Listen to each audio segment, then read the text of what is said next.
Good morning. It's Thursday morning. Garland Nixon here with Scott Ritter. We got plenty to talk about. Let's talk.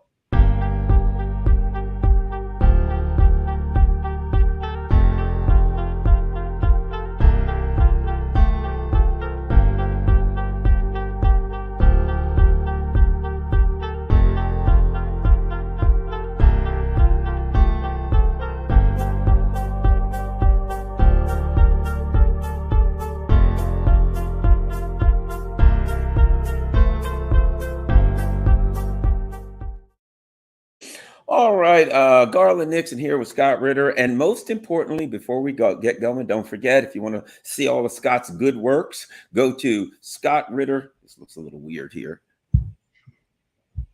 How's that? A little bit better. Go to scottritter.com. Always make sure I'm trying to get centered here. And I keep going the wrong way. You know how you look, you go the wrong way all the time when you're on the camera.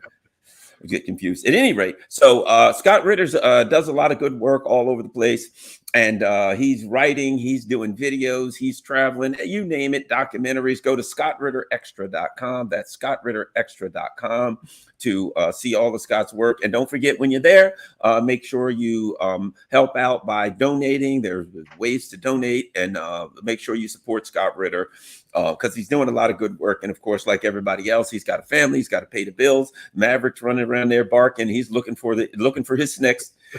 I'm sure he's looking for his next treat.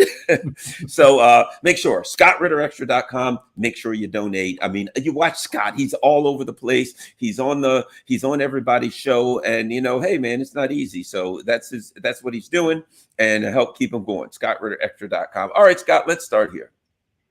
Let's start with the big one. To me, this is big. Sergey Lavrov goes to China, and he comes back and he says that Russia and China are looking to build a Eurasian security alignment with other like-minded countries. And Global Times, which is a Chinese kind of editorial site, comes out with an article. Xi meets Lavrov, reaffirms China's emphasis on partnership with Russia. But let me read the particular passage that caught my eye.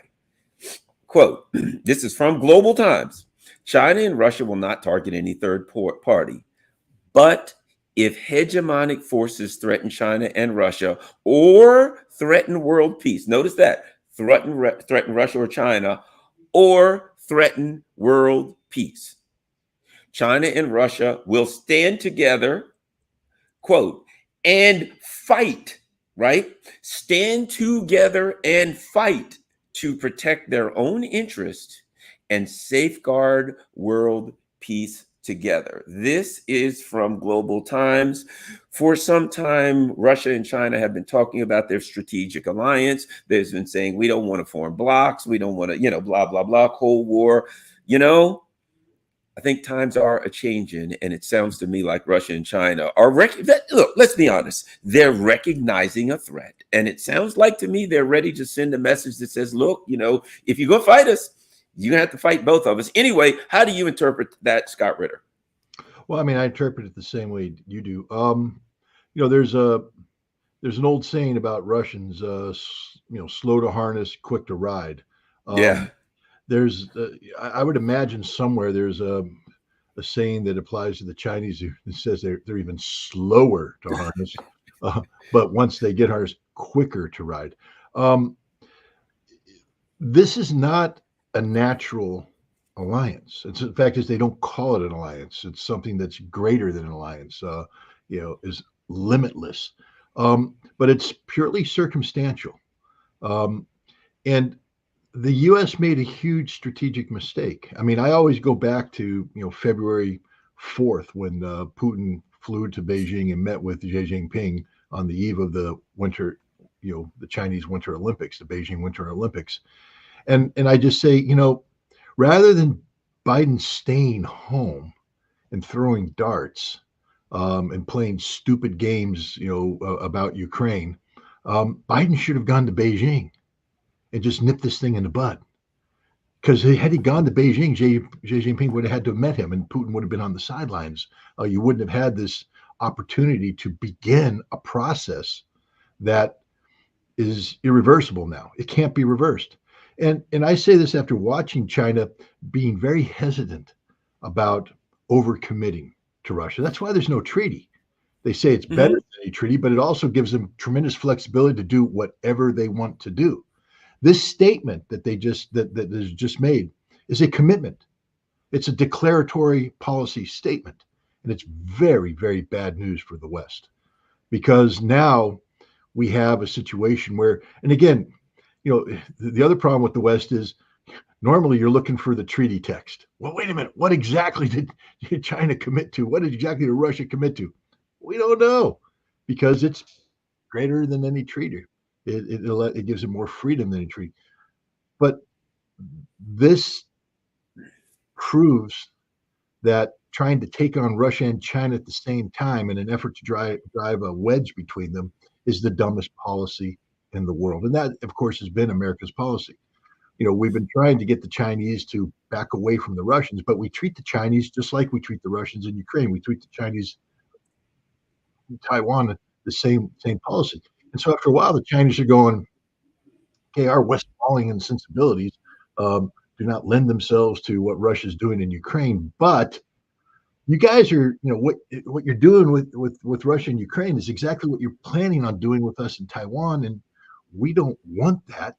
And if Russia doesn't win in Ukraine, you're going to do it with us in Taiwan. So it's in our national security interest to make sure that Russia doesn't lose. And this is why China's opened up its economy, allowed the Russian, a key aspect of Russia's ability to survive economic sanctions is their ability to pivot to China and have viable markets that keep the economy not just afloat, but growing. The Russian economy is growing. So is the Chinese economy, by the way. But now it's gone to the next step, the security level. Russia and China in February 2022 talked about creating a Eurasian Economic Union and tying them all together. And at that time, I remember raising this in forums that are focused on global security, geopolitical issues, and the eyeball rolling from all the Western-oriented analysts. Oh, come on. Eurasian Economic Union, new Silk Road. What's new? It's not the G7. It's not the G20. It's not EU. And I said, no, it's better. It's better. And it's going to be bigger.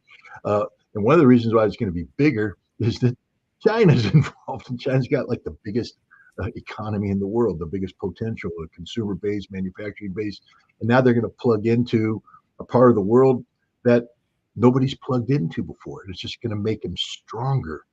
Janet Yellen just came back from meetings in China, and she basically acknowledged that China's just whipping us across the board, whipping us. There's nothing we can do. China has every competitive advantage because they do capitalism better than we do, and yet we didn't learn from that. I mean, because war is an extension of politics by other means. War is never in and of its about itself, and much of the much of the things that cause nations to go to war are economic reasons. Well, the Chinese and the Russians have moved into Africa. They've moved into the global South. Oh, darn it. We're Scott's free. Pardon? And we're both. Oh, go. Okay, go ahead. Sorry, we lost you for just a second. What part did you lose me at? You just said the Chinese, and then it broke. Well, the Chinese and the Russians, are dominating the markets in Africa and in the global South, and so the United States can't compete, and so the United States goes to the only tool left in its toolbox, which is military, threats, and they've threatened China one too many times.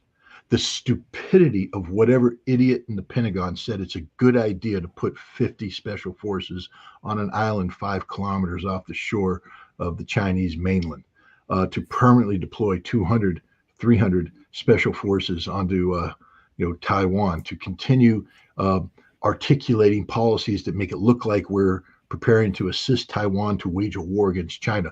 The stupidity of that has now prompted China to take what was an economic understanding, formal economic understanding with Russia, and turn it into a military understanding, because that's what just happened here. Now, China isn't. You're not going to see Chinese divisions march into the Ukraine. Right. That's not what it's about. War is all full spectrum. It means that though China is going to double down on making sure that the Russian economy doesn't collapse under the pressure of war. That's the big thing China's going to do, is as the cost of this conflict goes up, as the West, because you keep hearing all the people, well, if NATO was ever to assemble its full economic capability and the United States locked in and did this, they could outcome. Well, they're starting to talk about doing that. And the Russians, the Russian head of intelligence just recently gave a talk where he said, look, our system's being, shocked. It's a shock test.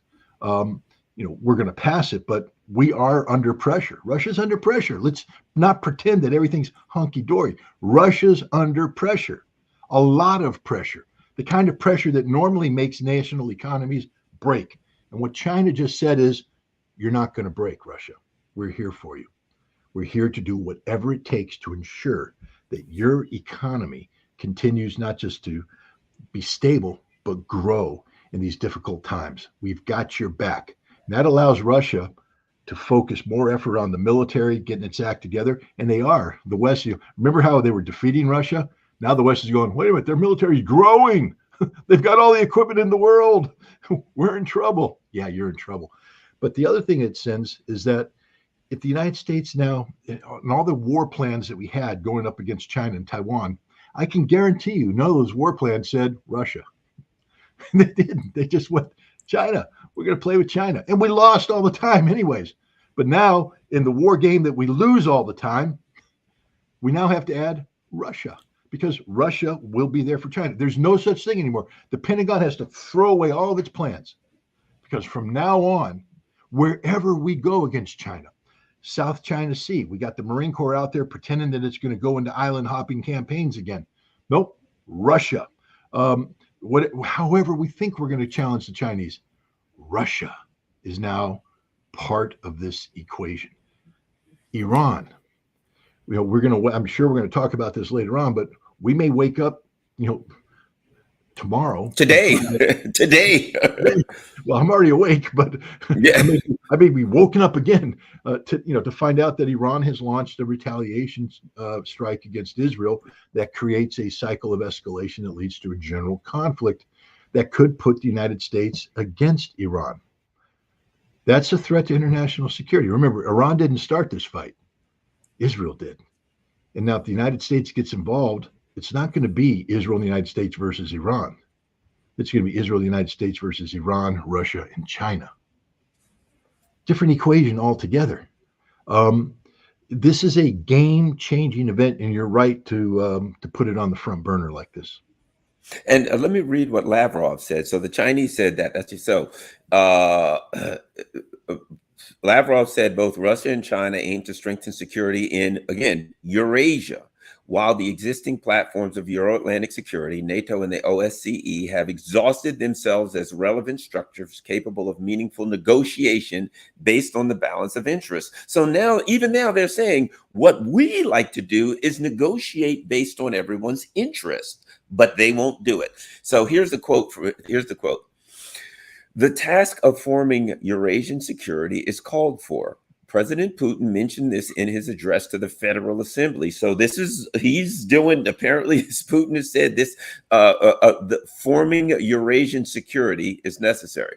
Our Chinese friends and I have agreed to start a dialogue with the involvement of other like-minded countries on this issue. So I suspect, you're talking about the stands, as you call them, the Eurasia. Certainly, we see a lot of satellites going up recently for North Korea. It certainly seems like North Korea is a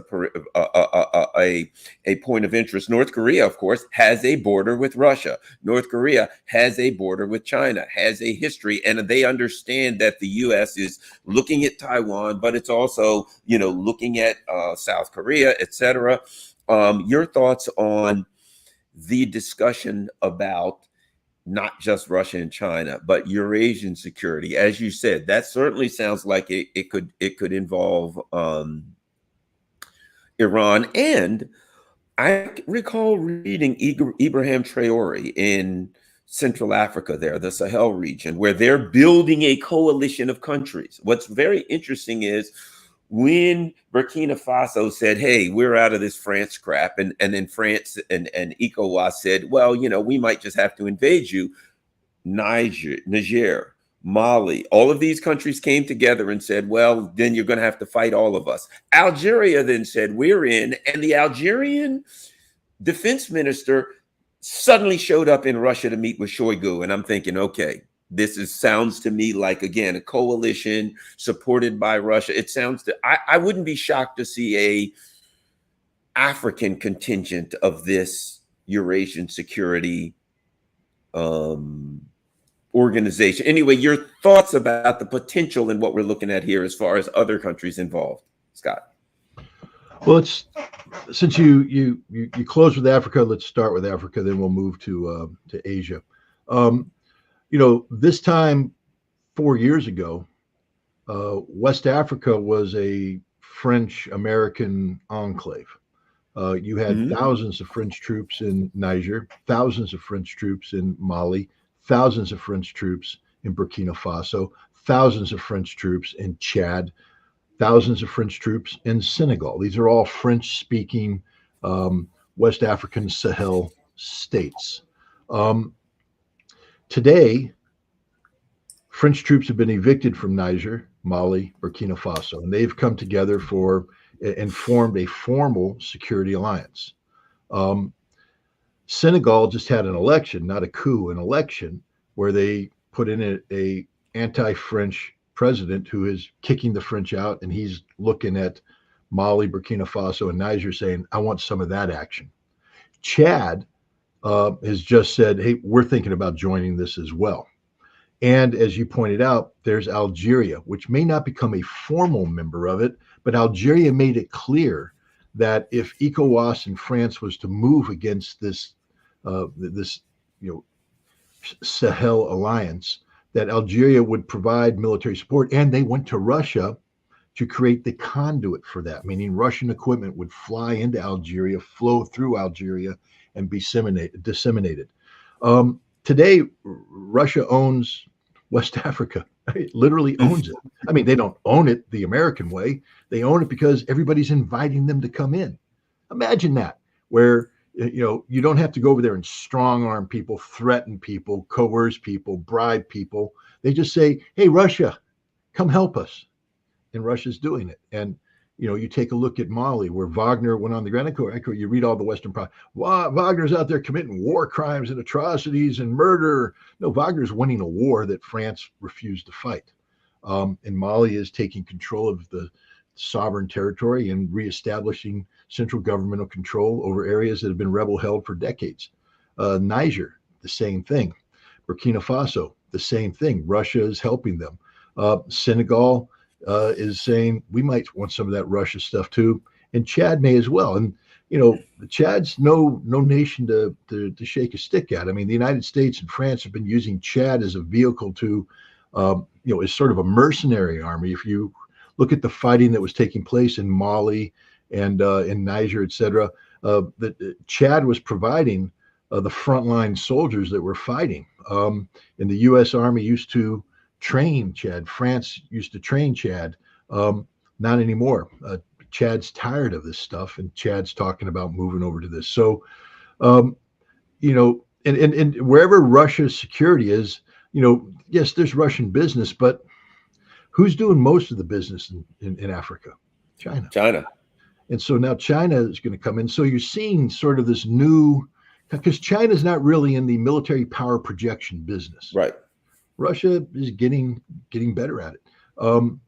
But China can come in and help secure these places economically in ways that Russia can't. Russia is doing things. Burkina Faso. I mean, I just had to.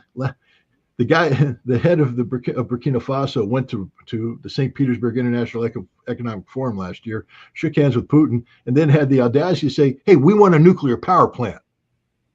Now, if somebody had done that to the United States said, "Well, we'll have to begin a decades-long process of you licking our toes and working your way up to our nose before we allow you to even consider doing that." And Putin went, "Okay." Yeah, that's right. They're building one now. But they're Okay. building it. And imagine being Burkina Faso with a nuclear power plant, what that does for your economic potential, the electrification of your society, bringing people out of, poverty into instantly. Why didn't France, one of the leading producers of nuclear energy in the world, ever consider putting a nuclear power plant in Burkina Faso? And if he's going to put one in Burkina Faso, there will be one in Niger, there will be one in Mali, and you're going to see, again, the radical transformation of these societies from colonial stooges, tools, which they were under France, post-colonial colonialism, and they're going to become real nations with real economic power and real geopolitical, gravitas in Africa. Africa's changed. The way, again, for all, I keep giving this lecture. This is free advice from me to any executive or anybody who runs, security, geopolitical, analytical think tanks. If you ain't talking about Russia and Africa in a positive way, meaning I don't mean you have to endorse it, say I love Putin and all this stuff. I mean, doing a realistic understanding of what's going on here. You're so far out of touch that I hope you never get another contract again, because you're just giving bad advice. And for all you clients out there that hire people to do that, fire them and find the people that are actually willing to sit down and talk about what Russia is doing in Africa in a way that doesn't turn into, well, Wagner's just murdering civilians in Mali. That's all they got, and it's not true. But that's all they have. Let's talk about what Russia is willing doing.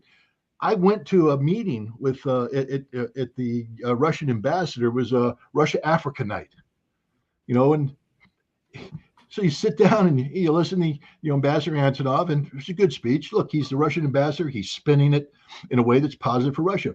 But you're looking around at the African attendees, and they're not sitting there going, propaganda. What garbage? They're going, yeah, Russia. We like Russia because Russia actually treats us pretty cool. I mean, people are, Anatoly Antonov said, Russia's not, has never engaged in colonialism. And there's people out there that go, oh, come on. What about 1870s when they moved across Kazakhstan and they did all that? Dude, if your answer requires you to go back to 1870, that means you're not with it. Modern day Russia doesn't do colonialism. The Soviet Union didn't do colonialism, they did anti-colonialism, which is why Africa likes them. And so now we that's Africa. Russia and China are securing Africa as we speak. And I just want to point everybody, because we're going to get to this right now. The S in Brics is South Africa. So, hey, but now we come to what you were talking about, the Eurasian economic and the Eurasian security thing. There's two major players in the Eurasian sphere right now. There's the Shanghai Cooperation Organization, and then there's Brics. They're not in competition with one another. Very complementary. What do you think? Do you consider ASEAN a part of that, or do you figure ASEAN, that's Asia, that's nah? ASEAN's not part of it yet. First of all, ASEAN is still very much under the control of the United States and falls in the G7 sphere of influence. It will cease to be soon, because if you take the component members of ASEAN and you start understanding where they're going to start gravitating towards, it's like the G20. Pretty soon, we're just not going to talk about the G20, because the G20 is becoming BRICS without the United States and Europe, which makes it more functional. But, one of the things, for instance, this is why, again, for all you managers out there, if you're not sending people to the BRICS conference in Kazan in October, you're wrong. That's the place to be. That's where the world's changing. That's where everything's happening. If you sit there and go, it's just a Russian-run propagandist, BRICS isn't serious, you're not serious, and you should be fired on the spot. And anybody who is hiring you should find somebody who takes BRICS seriously. This is the year of BRICS. They expanded last year, or they're expanding this year, but Russia's talking about even greater expansion. But the greater expansion also brings with it the need for the creation of institutions attached to BRICS. What makes the G7 effective, in terms of it's the fact that they just don't meet for a summit. They have institutions that plan things going in. They coordinate policy and things of that nature. BRICS needs to develop that. And the interesting thing is now that Russia and China are talking about bringing a security element into this Eurasian market, I think you're going to see BRICS starting to get a security aspect to it, because you can't delink security and the economy. They are linked. One, economic security is a foundation of physical security. So I think you're going to see, this BRICS SCO Eurasian aspect become not just economic in nature, but security. And security isn't just military. Again, what did I say about what China is going to be doing with Russia? No Chinese divisions are marching on Russia. And I don't think China is going to open up its arsenal and start flowing equipment to Russia. What China said is, we got your back economically. Let me show you how that works. Let's talk about a tiny little nation. We'll call it North Korea. And, the West hates North Korea, wants to do away with North Korea, so much so that every year the United States gets together with South Korea and they do a big air exercise where they put all their airplanes up in the air and they fly them straight towards Pyongyang as if they're going to bomb it. Then at the last second, they peel off and go, ha, ha, ha, just kidding this time. But you never know when we're really going to come in with the decapitation strike. And the North Koreans are going, this is sort of a bad way to live life. So we're going to build a nuclear weapons program, short-range nuclear missiles, ICBMs. So if you ever do come across that border, there won't be any airfields for you to land at, because we'll have, with our solid rocket motor capability, instantly fired off nuclear weapons, taking out South Korea, taking out Japan, and taking out 4 or 5 American cities. Thank you very much. Welcome to the real world. So now we live in that environment. But the Russians and the Chinese are sitting there going, all right, North Korea, we get what you're doing, but we don't like the outcome, because that's nuclear war. We don't want nuclear war. What can we do to help you? Well, North Korea is not going to give up their nuclear program. They need it to survive. It's what gives them clout. But the U.S., South Korea, and Japan are taking advantage of the fact that they think maybe North Korea is bluffing, or they can outfox North Korea or something, because North Korea is missing that middle component, the conventional decisive strike capability, but not anymore. Now, I've been doing ballistic missile stuff for many years, and people, I know, you look at me and you say, he's not a rocket scientist. You're right, I'm not. But I worked with a lot of rocket scientists, and I learned a lot about rocket science and stuff. So I have peripheral knowledge, some of which goes deeper than others. But I do know this. After studying, Iraq's ballistic missile development program, Iran's ballistic missiles, the Soviet Union's ballistic missile development, Russian missile development, Indian, Pakistani. I've been watching nations develop missiles for a long time. The United States. I'm a graduate of the Solid Rocket Motor Production course run by Hercules, and the U.S. Air Force's Missile Assembly course and Missile Maintenance course. So I've got some knowledge about how this stuff works. What I've learned is going from the design board to operational capability, maybe a straight line, but with a lot of steps in between. It's like A to Z. And a lot of those letter alphabets in between involve tests. And most of those tests fail early on because you're testing something new. So you launch it, pow, blows up, you didn't produce it right, bam, burns too fast, whatever. Tests. The North Koreans now have an operational intermediate range ballistic missile with a hypersonic maneuvering warhead. Let me tell you how many tests they ran. 3. They did one test earlier this year. It was of the booster. They tested it, with another system, but it was a booster test and it worked. They did a static test of a solid rocket second stage in March, and it worked. And they just flight tested an intermediate range missile that made use of that booster and the solid second stage and a maneuvering hypersonic warhead, and it worked. And it's operational today. 3 tests. That doesn't happen. It doesn't happen unless somebody's putting their thumb on the scale for you. And so what we're seeing here is this another security aspect of this relationship that we're talking about here, where North Korea is getting blueprints and formulas and stuff, production capabilities brought to it. I, I don't think Russia's making North Korea's missiles. I think they make them on their own. But I think somebody helped them put together a solid rocket motor production facility that knew exactly the blend that you have to put together and how to mix it in and how to pour it and how to cast it and get the right, grain design over time. The ports have to be designed there. These are all things you test. How do you know where to put the port that stops? You have to burn it and go, okay, let's try it here. No, too soon. Let's try here. No, it's like Goldilocks, just enough. Oh, we got it right. They got it right the first time because somebody told them what to do. Somebody told them how to design the grain. Somebody told them what the formula was that went into the mix, how to cast it, how to cure it, how to pour it, etc. They got it right the first time. The first time it doesn't happen.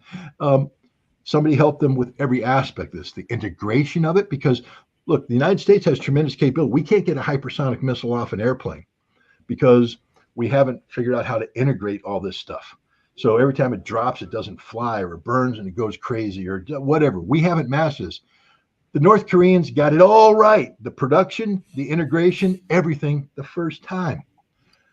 People are helping them. Welcome to what happens when, even though you're not a member of Brics or a member of the Shanghai Cooperation Organization or a member of the Eurasian Economic Union, but you're friends with people who are.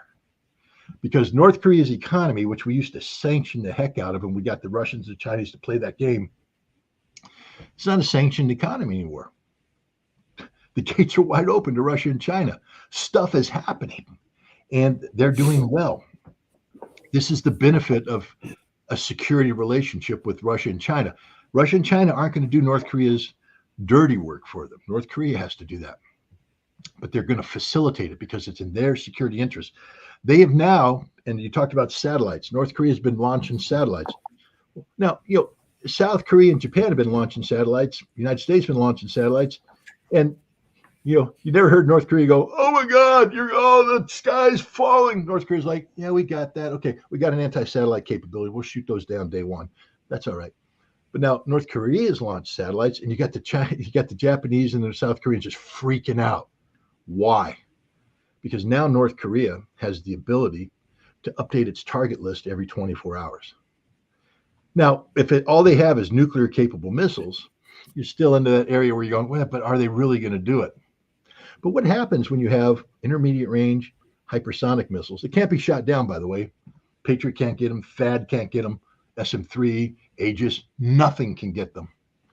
With conventional warheads, they now give the North Koreans a chance to launch a missile and 3 to 4 minutes later, take out a target. That means no warning time. That means, the USS whatever floats into a South Korean port, because remember, we put a nuclear submarine in South Korean port to flex our muscles. And he floats in and North Koreans go, we don't like that. Boom, 3 minutes later, it's gone. There's no reaction time. You can't even scramble. You just got to sit there and drink coffee, wait for it to come in and kill you, because that's all you can do. That's all anybody can do right now. Once North Korea gets all these hypersonic systems up, and they're going to mass produce these babies, they now have the ability to update their target list, detect any potential threat, and eliminate it with a non-nuclear first strike. Welcome to the real world. And that's how you become secure. And that's what the Chinese and the Russians want. They want North Korea to put the conventional fear of God into the United States, the South Koreans, and the Japanese, so that they understand that there are consequences to be played. Because everybody's saying, well, China and Russia will never let North Korea go nuclear. I don't know. I hope not. I hope that's true. But they will let North Korea launch a preemptive first strike to take out an enemy who's preparing to strike them. That's sort of Russia's philosophy. Preemptive self-defense under Article 51 of the United Nations Charter. Welcome to the Russian invasion of Ukraine. And the same philosophy holds true with the United States and South Korea practicing preemptive strikes against Pyongyang. At some point in time, if the intelligence indicates that this time it might be real, this time they're not loading blue bombs on, but they're loading gray bombs on. They're getting ready to do the real thing. Now North Korea can go take them out. And they will. And that will cause us to maybe say, maybe this isn't the right strategy. This isn't the right thing for us to be doing. So there's that. Iran. Iran is has made a strategic decision to pivot to the east. Iran was always I mean, the West has blown this one. No matter how badly we've treated the Iranians, there was always somebody in Iran saying, but the Mercedes Benz is better than the Lada. We want a Mercedes Benz. We like the Mercedes Benz. And the West, instead of saying, okay, what can we do to get you to keep buying Mercedes Benzes? We shut them down. We closed them off. And finally, the Iranians just said, we're out of here. We're done. The European Union wouldn't even live up to its obligations under the nuclear deal to continue economic activity in violation. So Iran's pivoted full bore. And again, all you experts out there that think energy security, who go, well, the Chinese can't do it like the West can do it. Well, the West can't do it if they're not doing it. Okay, I'm tired of hearing about how good Western drilling companies are and oil man. If they're not willing to commit, then Iran will find somebody else. And guess what? The Chinese aren't bad at doing it either. Neither are the Russians. There's a reason why Russia is one of the largest energy producers in the world, because they know how to produce energy. So do the Chinese. You jokers out there who are so racist that you say the Russians and the Chinese don't know how to do it because we in the West know how to do it better. We don't know how to do it better. We really don't, because if we did, we'd be doing it. But we're not doing it. And you should be fired right now. If anybody's out there saying, Iran will never do this, that. Iran's doing it, guys.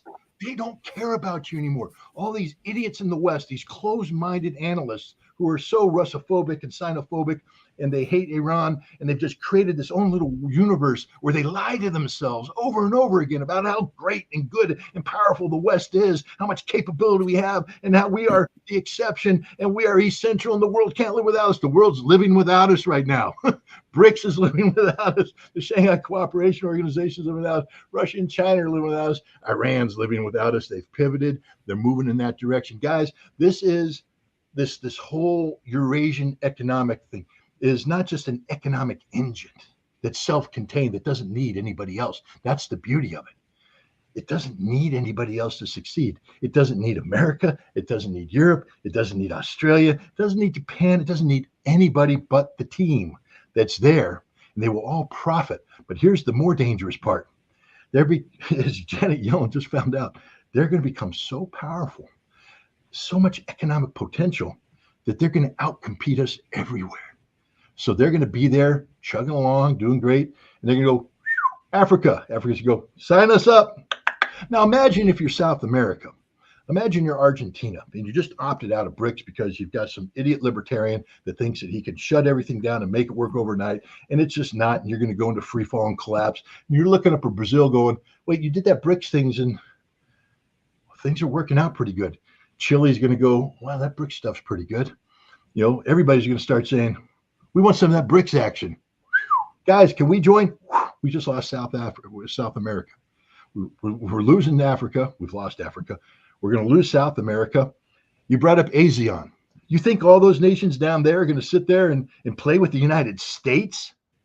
No, we can't. We've made ourselves pathetic. The British, the French, come on. And so they're all going to sit there and go, wait a minute, everybody else is benefiting from this Eurasian Economic Union thing. Hey, guys, can we play too? Wham. And guess who just owns the world right there? It ain't the Americans, and it ain't the European Union. And the Indians are going to sit there going, oh, Christ. We were playing with the Chinese because the Americans told us to play with the Chinese, and now we're isolated, and we want to play too. Remember that I in Brics? We'd like to come back and be in meaningful. Guys, the Brics, the world is moving in that direction. It's already moved in that direction in many cases. And this security alliance means that all of this economic activity now is going to be linked with collective security in mind. And that's where, again, the United States is wrong. We think we can sanction our way out of every problem. But how can you sanction somebody who have come together in an armor-plated economic system that can't be sanctioned, but in a second could turn around and shut you down by controlling supply chains, controlling by outproducing you and lowering the prices so your products aren't competitive on a global market. I mean, America's about to become as irrelevant can be because we don't have open minds. We could be part of this if we were just willing to play ball, if we're just willing to say, okay, we don't rule the world, but we're still a big nation with a powerful economy. We'd like to be part of this. We'd like to profit from this as well. But America doesn't operate that way. We have to be large and in charge, or else we don't want to play at all. Before we, I do want to get to Iran, but before we do, let's kind of hit the same point. It's starting in Europe, and then we'll go to the Iran-Israel potential here. A big part of the discussion now is, there are troops going to the Russian border. Let me read you this. More troops arrive near the Russian border. Germany has sent an advanced military team to Lithuania as part of plans for a full-strength armor brigade permanently stationed in the Baltic state, right? Well, that's how horrifying. Oh, my God. Germany's sending troops back to the Russian border. The Russians, I'm sure, are cowering in fear. German Defense Minister Boris Pistorius was among those to see off 21 military service members and civilian employees who departed on Monday from Berlin to Vilnius. The minister praised the Bundeswehr deployment as a clear signal of solidarity with Germany's Germany's fellow NATO members. 21 Germans. And now, of course, some of those are probably, I don't know what percentage of them. Some of them are certainly civilian personnel. So the French, they're able to rustle up 1,500, maybe 2,000 to go to take Odessa, to defend Odessa, 2,000 or to defend Odessa from the Germans, from the Russians. Germans, they came up with 21. That's pretty good. I mean, the Russians only got 500,000 troops there. I'm sure those 21 will hold them off until the first artillery round hits. But at any rate, this whole business, of you've heard this, the EU's in a pre-war period. Now, Germany recently said, we'd like to build up our military, but we don't have the money to do it right now. We don't have the troops to do it right now. We really don't have the tanks to do it right now. Man, there's a whole lot of selling of wolf tickets in the EU. Yeah, we got to stand up. We got to be prepared for war with Russia. They got 21 people, man. 21. That's what they've sent to the Russian border. I don't think the Russians are scared. What's with all of this yapping of threatening the Russians and pre-war and sending people to the Russian border? You got 21 people. And they sent their foreign minister to see these people off, to, let's go see the troops who are heading to hold off. How many people you got? 21. I don't think the Russians are scared. Well, let's put this in perspective. The Germans have been part of what's called a multinational battle group that's been in Lithuania now for several years. They provide a reinforced battalion, and then they get attached with some company-sized elements from other NATO members to create what is a reinforced battalion, is this presence. Deploying this reinforced battalion almost broke the German military back when they did it. They literally had to cannibalize their entire army to get one reinforced battalion deployed to Lithuania. And it operates on a rotational basis, so it's not permanently deployed. There's permanent presence, but they rotate in and out. What Germany now is saying is that we're going to upgrade this capacity to a brigade.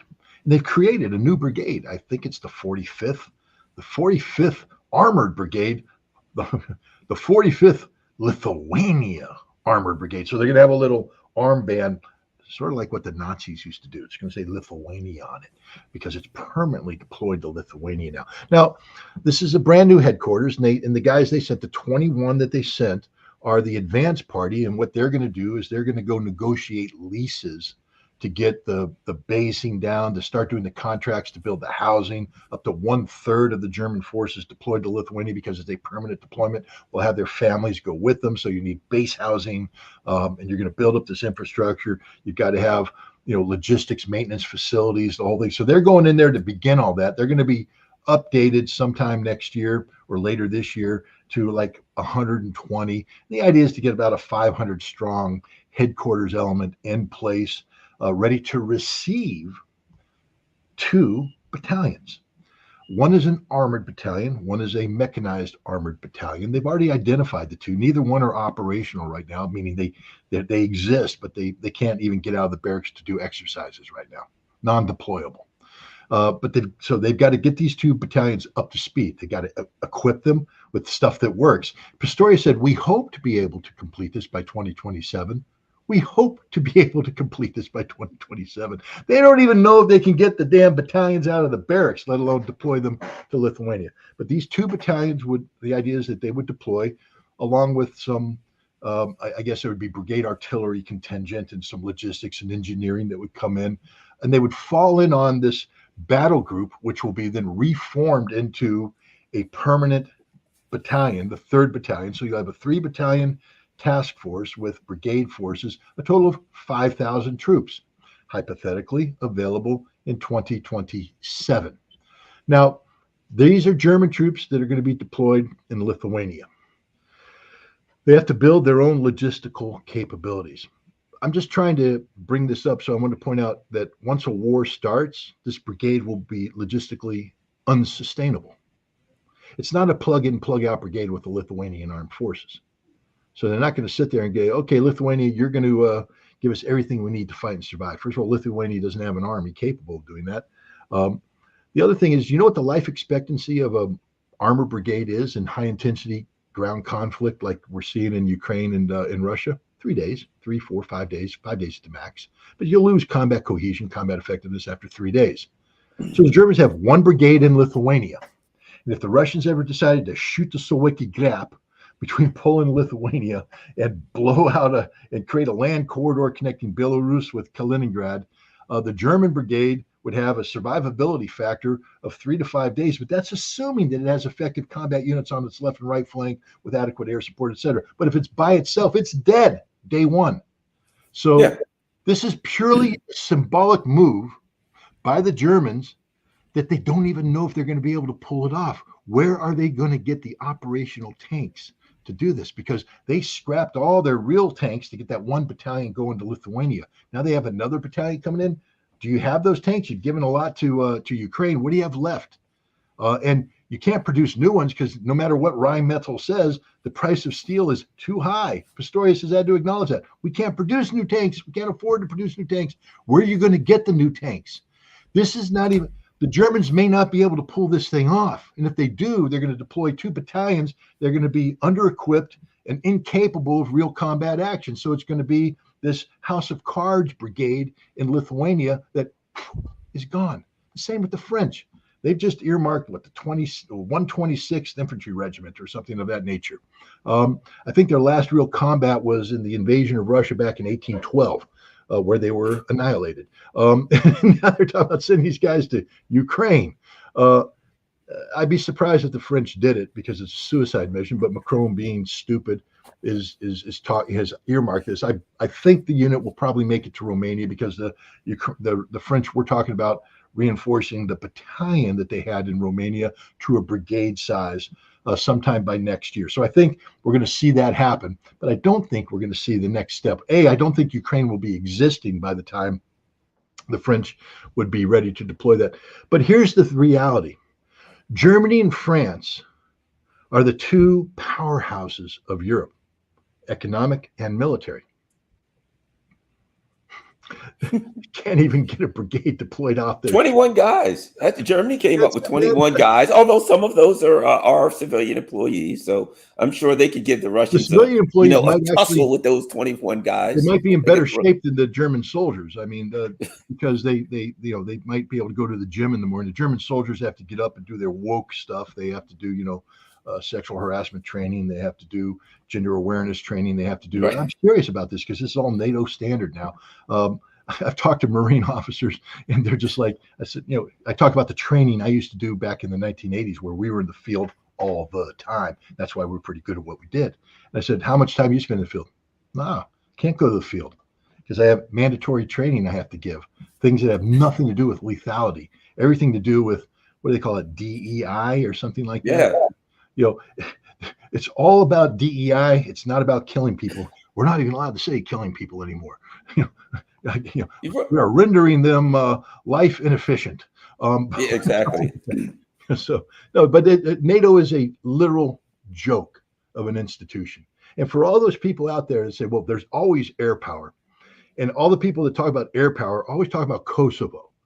We'll just give them Kosovo again. I would advise you to go back and read the histories of the Kosovo air campaign.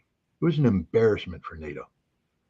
You don't. It's just like the United States claiming credit for taking out the integrated air defense of Afghanistan. I don't know if you remember back in 2001, the initial strikes against Afghanistan carried out by the United States, and they actually had one of these spokespersons get there and going, on day 3 of the air campaign, we can announce that we've taken out the integrated air defense of the Taliban. And I'm like, they didn't have an integrated air defense.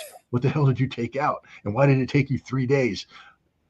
NATO air power is about as tragically inefficient as NATO ground power. Anybody's out there promoting NATO air power literally has no clue what they're talking about. They're lying through their teeth. I mean, there's a guy out there right now on the internet. This is how he proves that the NATO air power is good. We're selling F-16s and F-15s like they're hotcakes. And the Russians just went to Dubai and they couldn't sell a single Su-35. That's why our stuff is so much better. And I'm like, have you ever heard of something called CATSA? Which is the countering the adversaries through Sanctions Act. If you lifted CATSA, if you wanted to play on an even playing field, I can guarantee you Russia would sell a whole bunch of Su-34s and Su-35s and Su-27s. But you're making it impossible. India can't consider buying Russian aircraft because you'll sanction them. Nobody can consider buying Russian aircraft because you'll sanction them. It's not about the superiority of the American product. It's about you putting your thumb on the scale of competitiveness. And one day that will end. And then those nations that bought the F-16s and the F-15s will put them in the warehouse where they belong and start buying real fighter aircraft that are combat tested. Let's get to Iran. We don't know what's going to happen. It's to some extent. Quick story. When I was a corporal, my sergeant was a guy who was notorious for being hard on his people and harassing the people. You know the type, right? Every place he worked, everybody's like, oh God, we're working for this guy, right? And he gave him hell, okay. And one of these, you were in the military, you know this type. He would literally give people reports back, not because it was a mistake on the report, but because the edges of the paper were crinkled. You know the type, Scott? So the edges of the paper were dog-eared. They weren't smooth. So he would send it. So at any rate, so he gave me a hard time. Well, it so happened later on, I passed him. And then at some point he was working for me. And I'm sure you've seen this dynamic also, right? And he spent the whole time thinking that I was going to get him. He just knew that I was going to get my revenge. And in a way, my revenge was I was never going to do it. So he was always tensed up and scared to death. And he knew I was going to get him. And I never did anything to get, because it wasn't my nature. I'm just like doing my job. You know what I mean? But in his mind, revenge was a big deal, right? Okay. And my revenge was that I never had to get revenge, right? Okay. Iran, I ain't saying that they aren't going to act. They are going to have to. But part of it now is Israel, and everybody's like, oh my God, what are they going to do? And they're all tensed up and scared. Iran can, and now everybody's like, they're going to do it Thursday. No, they're going to do it Friday. They could do it next Thursday or next Friday. They could do it. You know how Iran is. They could do it a month from now. They could do it for 3 months. So how are they going to do it? I'm sure they're going to do not just one thing. Do I think they may hit? I don't know. If I was Iran, I'd certainly consider the area of the Golan Heights. It's not proper in Israel, and it's illegally occupied by Israel. And so they could say, we hit Israel. They got options. I also suspect they're going to perhaps see some of their allies get some weapons that maybe possibly they didn't have before. Maybe they have got a lot of options. Your thoughts on Iran? I put it like this. They're not stupid. They're very wise. They're very slow to move. They're very calculated. I think it's going to be interesting to see how Iran reacts. I'm sure they're going to react. Anyway, your thoughts on the whole, but they're not stupid. They're not just going to bite the hook and Israel says, attack us, and they throw 100 missiles into Tel Aviv and then, we got what we want. I think they're wiser than that. Anyway, your thoughts on this whole, and let me say this, and this is what I'm going to put it. It's a chess game. We're playing a chess game. What is Iran's going to do? Your thoughts on all of this, Scott? Well, what I think we can say with confidence is that Iran will retaliate. They have no choice but to retaliate. Sovereign territory was attacked. If they don't retaliate, then there are no red lines, and you just open the door for other people. So,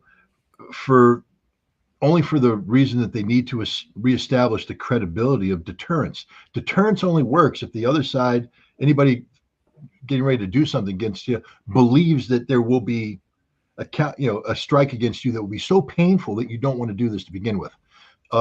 Israel apparently believes that Iran will not strike back, will not do it, because there was no deterrence. If Israel knew that Iran was going to level Tel Aviv, then Israel wouldn't have ordered the strike against the embassy or against the consulate. So Iran will strike back. I do remember thinking, and I said this at the time, after the attack, everybody's like, well, Iran's going to respond tomorrow or the next day. And I'm like, well, no, there's this thing called Ramadan. I don't think Iran's going to respond during Ramadan. The response should take place after Eid, which was yesterday, which brings us to today. A couple things about the delay between the attack, which took place on April 1st. I don't know. But it was a while back. It wasn't yesterday. Yeah. Mm-hmm. The attack, I think April 1st might have been against the aid workers, but around there. Yeah, it was within the last couple of weeks. Yeah. Yeah. But the Iranians have had plenty of time to get a plan together. That's the one thing. So whatever they're going to do isn't going to be knee jerk. And consult with their allies. I would say this. I would suspect they consulted with their allies. And if one of the concepts of retaliation is to spread load, for instance, to have the Houthi, have the militias in Iraq, to have Hezbollah, spread load the retaliation as part of the axis of evil, or at least get them ready to be phase 2 of any escalation, then you're right. Weapons will have to be sent, activated, prepared, etc. So Iran's not going to act until it's ready to act. And when it acts, Iran will have gamed this out. Mm-hmm. To say, okay, we're gonna, as you said, just we're gonna move the pawn here. You're gonna move. We're gonna do this. We're gonna do that. We're gonna do this. And then they have it gamed out. They know what they want to do. They know what at each level of escalation, they know what they hope to accomplish, and they've designed it for that to be the final stage of escalation, meaning you have an off ramp. I think Iran has been in contact with the Chinese and the Russians, diplomatically about this, because there are consequences. Iran, I keep talking about Brics taking place in October. That's not that far away. And so Iran right now has a delegation that, in their foreign ministry, who's busy working on agendas for Brics. And this is disruptive. Brics is the future. This war ain't the future. This war is a pain in the butt. Something Iran didn't want. And so, a war that Israel has lost, that Israel can't win. Israel can't win. The United States can't win. That's the other thing. Yeah. I think the United States is sending a delegation to Israel right now. My guess is that they're telling Israel, we didn't want you to do this, and we're not going to support you. If you think you're going to drag us into a war with Iran, we're not. We're not there. I don't think Iran is going to strike American targets as part of this retaliation. They're going to keep America out of this. But here's the other thing, though. If you're going to do a Golan Heights strike, you have to have planned for an Israeli retaliation against your nuclear facilities. And if that's the case, then you need to come back, level Tel Aviv, level Dimona, level Haifa, or maybe not level Dimona instantly, but take out air bases. But this means that your military forces have to have been moved, ready to go. Played sports, getting the team ready for a big game. You can't keep them in the locker room forever. Yep. I mean, you train, you get everybody up so they're at peak performance. The moment they step on the field, that's the height of it. But if you allow them to go beyond that, they don't get better, they get worse.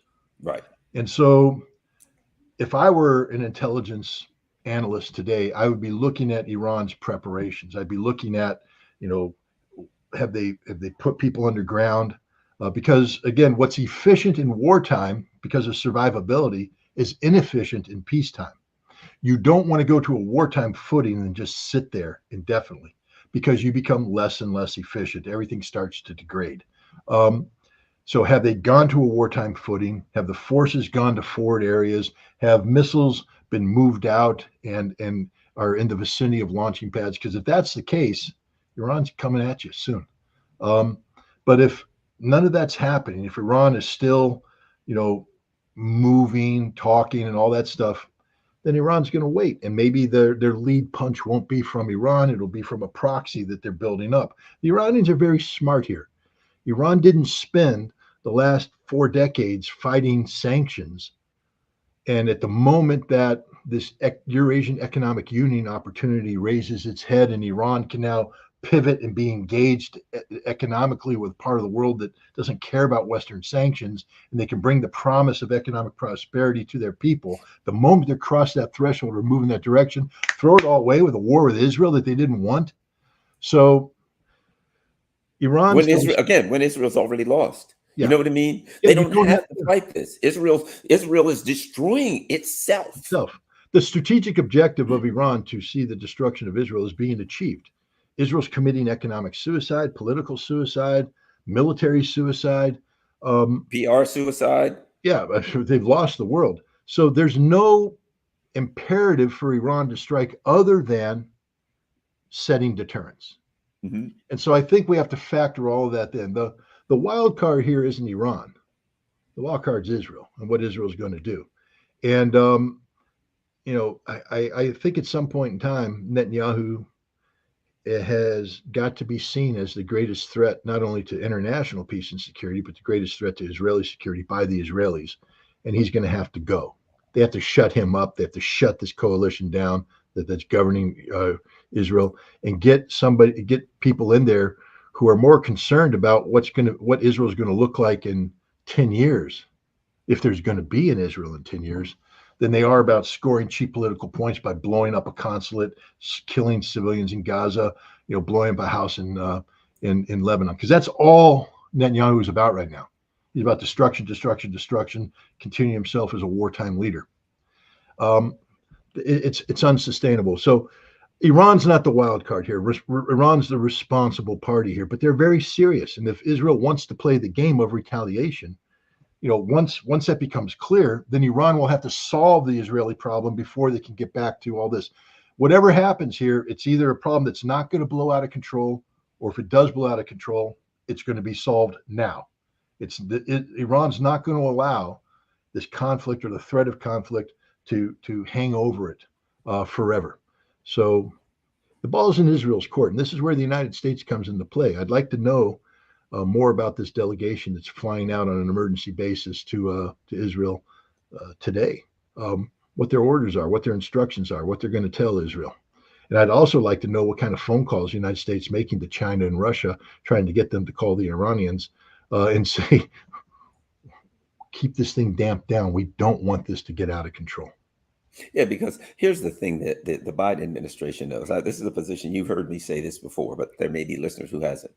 Here's what they know. And you cannot, if you understand American politics, you understand this is election season.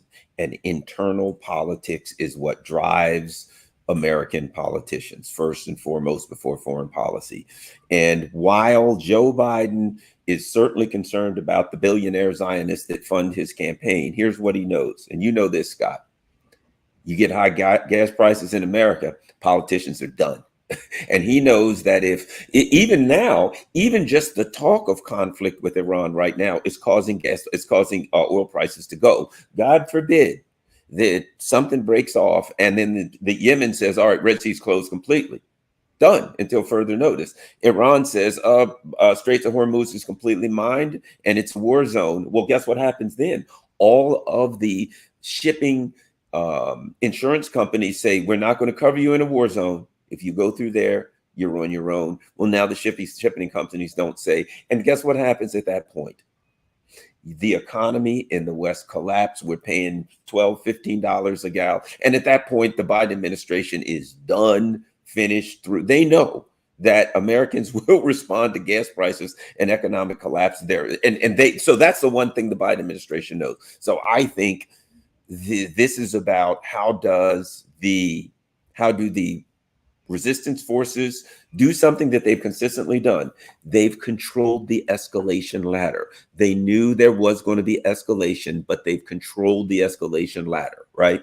And it's going to be interesting. I'll get you the last word on this, Scott. It's going to be interesting to see how the Iranians and their allies maneuver to still maintain their control of the escalation ladder. They've done it in the Red Sea. They've done it everywhere. Your last word on this, Scott, before we go. Well, I'd just like to pick up on what you talk about in terms of the importance of this being the American political silly season, presidential election year. I think you can go back in at least in modern history, since the creation of Israel, or maybe since the 1960s, 70s. No American president has been elected by turning his back on Israel. It's impossible to do that politically. And no Israeli prime minister has been elected or stays in power by turning his back on America. And yet we have a situation right now where Joe Biden is talking about cutting off aid, walking away from Israel, not totally, but he's putting things on the table that nobody thought he put on the table. And the prime minister is saying, we don't care what you say, we're going to do this anyways. And then, so we see both of them playing this game of threatening to do things that historically have led to the political demise of the people threatening to do that. But the reason why they're doing it is because we live in a new era. And this is, again, why what happened on October 7th changed the world when it comes to Israel. Changed the world, changed the discussion, changed the dynamic, changed everything. You mentioned earlier about Israel's PR problem. They got a huge PR problem. They're the bad guy in the world right now. And they're not going to fix that PR problem. And so with everything changing right now, we now are in an environment where a president could tell Israel that we're cutting ties, that a Israeli prime minister could tell the United States, we don't care. And when that happens, again, coming back to, Ambassador Anatoly Antonov, who I have a lot of respect for, his favorite word is predictability. He doesn't care. I mean, he does care, but he doesn't, if you have a policy that's not good for Russia, but you're predictable in the implementation of that policy, then Russia can come up with a counter policy, a policy to deal with that, because they understand where you're going, why you're doing it, you're predictable. But when you have a situation where no American president has turned on Israel, no Israeli prime minister has turned on America, now they're talking about doing that, it's nothing but unpredictable. What happens when you start doing things that are unprecedented, that we've never gone down that road before? What happens when Israeli deterrence doesn't exist? Iran is talking about the potential of striking Israel. It never happened before. What happened when American hegemony no longer exists and you have sort of a vacuum of global self-confidence? Never happened before. We live in an extremely unpredictable day and age right now. And this is the scariest thing, because even people like you and I, who I consider to be rational people, we try to be fact-based and grounded. How effective of an analyst can you be when unpredictability is the name of the game? Because when you do analysis, you're looking at past precedent, you're trying to project outcomes based upon past experiences. But now you enter into this unpredictable world where none of that matters anymore. It's just like throwing darts at a board, put up a whole bunch of outcomes and just close your eyes and throw a dart. Your guess is as good as mine as what's going to happen next, because we are living in the age of uncertainty driven by unpredictability. You are correct. All right. Thanks a lot, Scott. Everybody, don't forget, share this on all your social media platforms, and go to ScottRitterExtra.com so you can keep up with all of Scott's good work. And when you go there, buy you have buy me a coffee or something like that. I might have to buy me a razor, because I'm working so hard I haven't shaved. I apologize for my look. We can't see it there, man. That's the good thing about it. You know, it's running through my system, which probably isn't good enough to render a clear vision. They're lucky they can tell the difference, tell which side is you and me on this damn computer. But at any rate, so ScottRitterExtra.com, go there. Make sure you donate. Make sure when you go to ScottRitterExtra.com, you don't just partake of all of the great information there, the links and all that kind of stuff. Make sure that you are part of the community that helps keep Scott doing all the things that he does. We certainly appreciate it. Share this on all your social media links. You see everybody, things scrolling down the side, PayPal, Buy Me a Coffee, Patreon, whatever the hell. If you can afford it, donate. If not, then just share this on your social media platforms. I'm on Rumble. I'm on rockfin.com. Make sure you go over there and become members. Also, just in case, you never know, I'm not on Twitter. For God's sake, any of these platforms are subject to any given day, you know, getting a call from Tony Blinken saying, get Garland Nixon and Scott Ritter the hell out of here ASAP, and you know they'll do it. Thanks a lot. ScottRitterExtra.com. Go there as soon as this show is over. We're out.